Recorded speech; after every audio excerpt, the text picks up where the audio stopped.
Аз съм Симона Пейчева, основател на Сдружение Здрав сън. Занимаваме се с детски сън, кърмене, ранно детско развитие и дизайн на детски стаи по фъншуй и монтесори с изцяло естествени материали.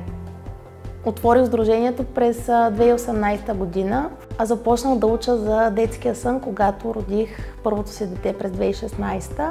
Разбрах, че всъщност професията консултант по детски сън съществува, но не и в България. През 2018, когато родих второто си дете, вече бях сертифициран консултант и бях втората в България.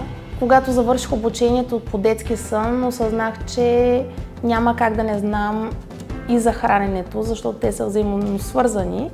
И 4 години по-късно вече имам около 800 бебета и малки деца, с които съм работила.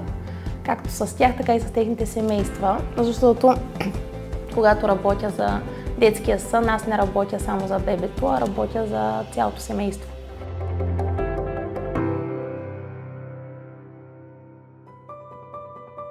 Като цяло аз съм изкарала едно обучение, то е за специалисти в дадена област, например акушерки, дули, консултанти по детски сън, и на нас са ни дадени едни базисни знания, така че да може да установим проблема, но ние не сме международни консултанти по кърмене. Ако установя, че има някакъв проблем с храненето, първо се опитвам естествено да го разреша, но доста често вече препращам към други специалисти, които са IBCLC-тата. Те са международни консултанти, лекари и, така да се каже, предавам щафетата на тях. По някой път проблема идва от бебето, по някой път от майката, по някой път просто трябва да се коригира позата на кърмене. Основното нещо за едно новородено дете, най-важното е да наддава, защото храненето идва преди съня.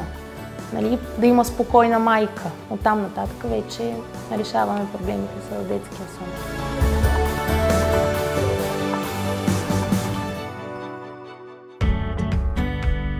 След няколко години работа, тъй като съм завършила вътрешна архитектура и дизайн в Англия, реших да работя и върху средата.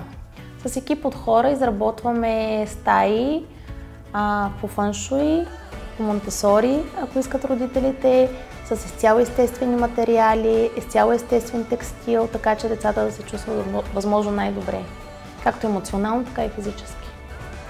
За децата е много важно да се работи с източното фъншуй, защото то е за душата. И всъщност малките деца до 2 годишна възраст, те нямат спомени, но имат преживявания, които помнят, остават в подсъзнанието им като скрити спомени, и тогава най-водещата е душата на детето. Затова и избираме да работим с източното фъншуй, като нашия специалист естествено има познания и за двете, източно и западно.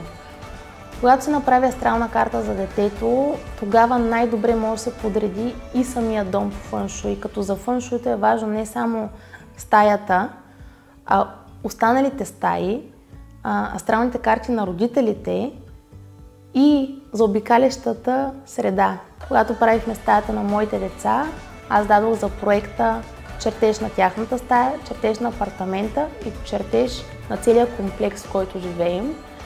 Също се взима под внимание и посоката на входната врата. Така че специалиста прави проект по всичко това, с датата на раждане и часа на детето, но и на родителите и на всички, които живеят в апартамента или къщата.